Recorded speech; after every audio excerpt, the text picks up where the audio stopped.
Immediately, the fund which we have demanded, the demanded fund should be allocated within time frame. The fund should be allocated smoothly to ADC government for development of TT-ADC areas. And the third is Kokborok. The Kokborok Roman script, inclusion of Kokborok. The Roman script, it is a demand for more than 50 years. So they have not accepted that.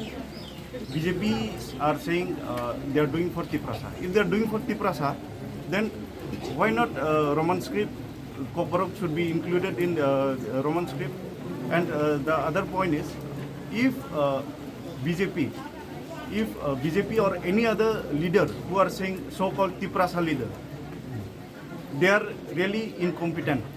Why I will say they are incompetent? Because if they are so much in favor of Tiprasa or talking for Tiprasa, then they should have come out of their closet and they should have talked about Tiprasa, about the Roman script, about TT-ADC election, but they are doing nothing.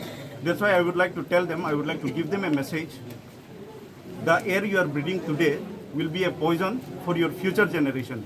So speak for your rights, speak for your Tiprasa, be a Tiprasa. Thank you.